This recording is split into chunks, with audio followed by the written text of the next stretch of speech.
All right, how's it going, everybody? Welcome back. It's Lex, and today we're gonna be checking out if streamers are disposable. Now, Trainwreck has his opinions, so I'd love to hear from a vet like him. We are disposable. Let's check it out. You know, I'm not gonna lie, like I want to stay on Twitch. I want to be on Twitch, but it's like, how many more times do I need to be disrespected and spit in my face? And I'm sure other creators feel this way too. And maybe they don't feel it yet for the ones that don't, but eventually they will, because it seems to me for the last 4 years, it's been just non-stop shit that's just coming and coming and coming. It's all bad. None of it.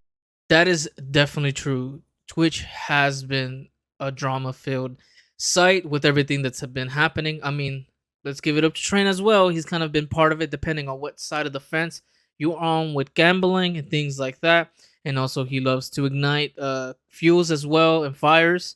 So yeah, he has also been. I would think he would like to admit that as well, that he's been part of kind of the whole community of streamers and stuff. But the drama sells. That's what makes Twitch a big platform, and that's what keeps people coming as well. You know, it's no longer the gaming, it's also kind of the whole environment and the atmosphere of what it is to be a streamer. It is for us. Even as a large streamer, I'm talking like none of it's for us. The only people that you will not hear complain are the ones that are contracted, right? That's it. Any large creator that is not saying shit, they are contracted in a multi 8-figure deal. You understand? Any streamer that has to play ads, and they say they have to play ads, assume they have an 8-figure contract that secures them and makes them safe from Amazon. You understand? Assume it. Anyone that says they have to play ads, assume it's 8 figures and assume they are set. Okay. And from that point on, don't listen to a thing they're saying about Twitch. Like, don't listen to a thing. I mean, that realistically, they ain't gonna say shit when they're getting paid 8 figures, right? Now, I do definitely believe what Train is saying here. He sure has a lot of insight behind the scenes of what's going on and the contracts being made out to the streamers. I still am not there, so I wouldn't have any personal evidence to that, but I do also trust his opinion, even though it's kind of guided at times. Yeah, I'm pretty sure, you know, there's this whole thing about ads and play ads at a certain number at a certain time. Make sure you play this amount of time. Make sure that people are watching and tuning in for the ads as well. So I'm sure with these massive contracts, I'm sure they're getting big money.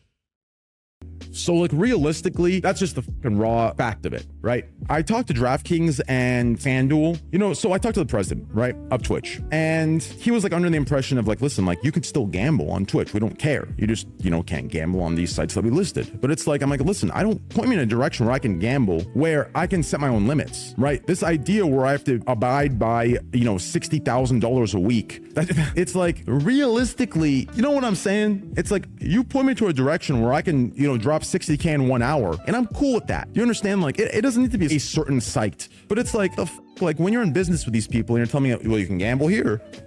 It's like, bro, like, you're in a contract with them. No shit, you think I can gamble here, but it's like, it's set at a 60K a week and wager. Do you understand how much that is? That's like 20 minutes of gambling. And let's not. All right, man. That's okay, Train. That's a little bit of insane, man. I know that you're playing with big ball of money. I know. I get the context, and you know, I haven't stated exactly my opinion on gambling, but that is insane, dude. That is a lot to be spending way more than I know he was doing. I don't even know the amount of bets he was doing for some of the streams that he was doing for the gamble streams. That's insane. Insane numbers. And before any high roaders say, oh, those limits are set for regulations to protect people. Dumbasses. 60K a week. The core demographic that these sites in the US that are regulated are going after, 60K a week ain't protecting them. I'll tell you that right now. And their core demographics aren't me. Their core demographic is the person that's going to lose $100 a fucking day to it. People are just so stupid. How much would it cost on the platforms like servers, etc.? Well, that's going to be a more complicated take. So the biggest issue would be whether we use AWS or not, right? My site uses AWS. Very simple. I believe it uses AWS, right? Yo, devs watching, can you confirm or deny? Yeah, I'll just ask. Do they have a limit on sports betting? I'm not sure. I'm not entirely sure, but it's 60K a month deposit, not weekly. That's even fucking worse. 60K a month. Yeah, but they told me that I can set my own limits. I don't know if that means I can go higher or lower. I'm assuming it means I can't go any higher. Oh, no, we're not using AWS. Yeah, so it comes down to what we use, right? If we use Amazon Web Services, which for the super platform, it might be the case, although I don't think we should. Because I have another one that we could use through like some of these developers I work with are fucking geniuses, okay? But then that would require us to be making money elsewhere from other things. And the thing is, like, the one thing I've said over and over again, like, I'm going to be one of the few gamblers on this site. I mean, at least I believe up until what the vision that we've talked about is. I don't want the site at all to be Train made a site so we can go gamble. In a sense, that's going to be the case because I want to go gamble. But in another sense, it's going to be strict TOS. Train really loves gambling. He like really loves it, doesn't it? I mean, I know he would want to defend this, but to an extent, kind of an addiction, correct? Like that's insane. If 60K is like minimal to him, what is a lot to him for sure? Damn. There's gonna be no weird predatory shit, no weird dumb shit. Like, you know what I'm saying? Like, it's gonna be strict. We're not taking people who are like rightfully banned onto the site. Like, and it's gonna be mainly like 99% is gonna be other content focused on. And in my head, what I like to do is like maybe 5 large creators I bring over, and then the rest are small to mid-sized creators. I think that's the biggest mistake Mixer made. Even though Mixer had a great product, I think Mixer made a big mistake by going after like only large creators. And that's probably, I think it's a mistake Facebook's making and YouTube's making. I think there are key fundamental large streamers that you need, which none of these platforms have targeted in any way yet. Like, there is literally like, I know how the entire underground on Twitch works, right? It's how, as a black sheep that has been literally given no like opportunities to build and collaborate, right? And I've created them all on my own. It's how I've survived on the platform. No matter what happens, I survive because I know the underground fundamental fucking foundational fucking pillars that keep. Even though Twitch is kind of like hated by some crowds, I would say it's still a juggernaut and it's still the main platform to be streaming on. I think that's something that, and look at the face that we paused on right here. It can't be really debated, but Twitch is the place to go to get live content in the moment and get everything that you like, from gaming to, you know, ASMR to hot tub stream, like you name it, right? You can get anything. There's a variety of stuff there. It's very hard to compete with something that's well established and as big as it is already and has the time on its back. You know, it already has that on itself. Things like Mixer and things like Facebook gaming, things like this. Like, I mean, YouTube is coming along. It's coming along great. I mean, they picked up people like Ludwig. There's a bunch of people who are on that side, but I still think that the platform to go to on streaming ends is Twitch at the moment. Keep Twitch up, right? So I would only need 5 of those pillars to come over, and then the rest would be small to mid-sized creators, which are the backbone and fundamental foundation of each section. And at which point you would have to understand, which this is going to be the biggest and hardest thing for anyone to understand. That would be insane to do, to get really big 5 people to move and agree to do that and kind of take that risk. Like I said earlier, Twitch is already established. The community is amazing. You know, the chat is good. That is one big thing in the thing, is having a good chat, you know, and also kind of being used to something, being used to the environment, being used to how Twitch goes and flows. So it would be very hard to even start something new. I mean, YouTube is doing a great, like I said earlier, but it's tough for sure. I can see a lot of problems happening.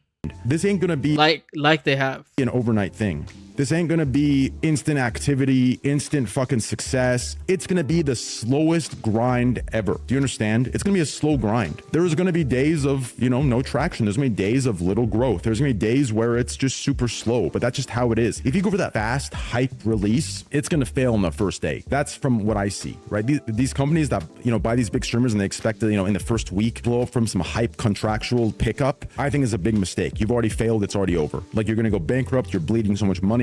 I gotta say, like, I really love what Ninja's doing. Let's just stream everywhere. Twitch, TikTok, YouTube. I don't know where else he streams, but he streams everywhere, so you're not missing. I love the approach he's doing. I just don't know exactly how financially that works out. I'm not saying that in a negative way or a positive way. I love what he's doing, though. It's gonna get your brand out there. I mean, he's already massive to say, but it's gonna get you even more eyes, more views, and more potential people to follow you. So I really like what Ninja does at the moment. So realistically, that's the wrong way to go. It's gonna be a slow grind. There's gonna be a lot of shit talkers. I've accepted that. There's shit talkers now, right? So it is what it is.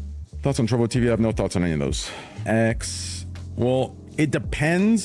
So I don't think Nick Merckx is an option. Pretty sure he's contracted up for the foreseeable future. Realistically, the smart ones right now that are in contractual talks with he's Twitch, gonna give it out. The smart ones are not gonna go for exclusivity. Twitch is squeezing hard right now. It's gonna be hard to get any contract at all that isn't pushing like fucking 8 minutes of ads per fucking hour, right? Like, or sorry, per whatever the fuck. Is it per hour? I think, right? Yeah.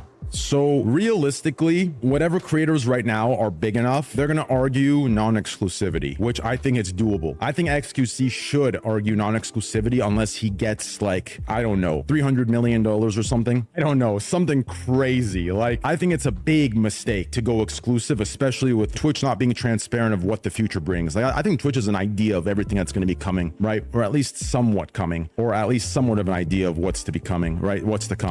What I've noticed about Twitch is they're very adaptive. They adapt a lot to what's going on and a lot to the metas, and they can even bring a meta down or they could push a meta up. It's very interesting how much of a chokehold they really have, the people who behind the scenes on Twitch. They sometimes it's beneficial and sometimes it's just not good. But yeah, a lot of those names that you linked, that you mentioned, are like under contracts that are non-exclusive and they're locked in for like 2 years. So like obviously some of those names are the pillars, but I have a different idea of who can be brought over. Like I know exactly what 5 people I would need to be brought over, and then from there I would just go after small to mid-sized creators and I would guarantee them some sort of security that Twitch will not, cannot, and doesn't even give a fuck to offer. Twitch is pretty much in an area where they've deemed most streamers replaceable and they've deemed maybe 1 or 2 streamers irreplaceable, right? I mean, who had mentioned this not too long ago? Ludwig, when he was disputing his contracts, they didn't fight for him. That is something that he has said on record, that they didn't really fight for him when he was gonna be moving to YouTube or Twitch. So that is so true what he's saying. The magnitude of them and having so much confidence in themselves allows them to make choices like this and decisions like this because they do know how they are and how they're perceived and what type of leverage they have on the entire kind of streaming platform as a company. And I think that's going to be Twitch's downfall later on. Once somebody stands up and kind of gets the people going and leads the people toward the light, and we can get, you know, at least some sort of financial security for hardworking content pumpers that are small to mid-size. I think once that happens, obviously that sounds like a dream. So we need to find out how that's going to be monetized in a way where the platform isn't bleeding, right? But we're in the process of that, right? And once that is set in stone, I think it's going to be a really, really, really good move for. That would be so beautiful. A streaming platform made by creators for creators. That would be so difficult. Like he just said, to his point, you're definitely going to need someone who's ahead of it, or people who are ahead of it and are respected in the community and are going to be someone that people enjoy watching and know that they trust their opinion. That is going to be people like Asmongo, people like XQC, you know, people from the W community like Aiden Ross, Kai Sennett, like all these type of people are the kind of the pillars of Twitch at the moment. Like I said, that's ever changing depending on what's going on and during the meta. But surely, like, or even like the women streamers, Amaranth would be a good pick. But you would need someone who's gonna lead the charge for that, and it's gonna be someone who's dependable, someone who's respectable, and someone who cares about streaming and cares about content creating and cares for the content creators themselves. But that's very hard, man. That's gonna it's difficult. You know, you gotta pick somebody who's all around good, someone who's admirable, someone who acknowledges their mistakes, someone who makes mistakes. Someone, it's just a very hard person to pick.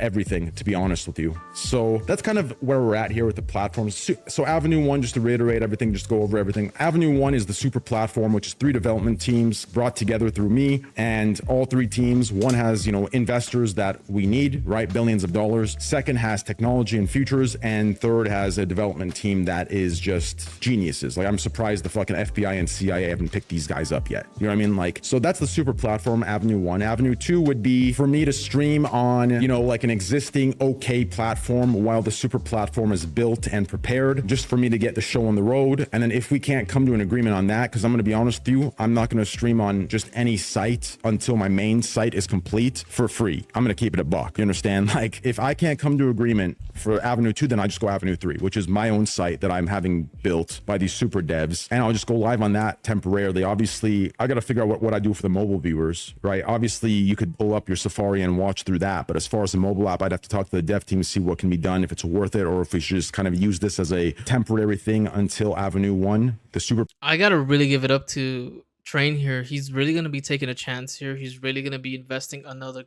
beautiful face that he left for us here. He's really gonna be taking a chance, and I mean, hey, you gotta start building somewhere. I mean, if it's not where you like it to be at the platform you're at, you can definitely go somewhere else. You have that choice to do so. So I mean, give it up to Train. He's really standing his ground and he's gonna fight for what he believes in. I gotta give it up to him.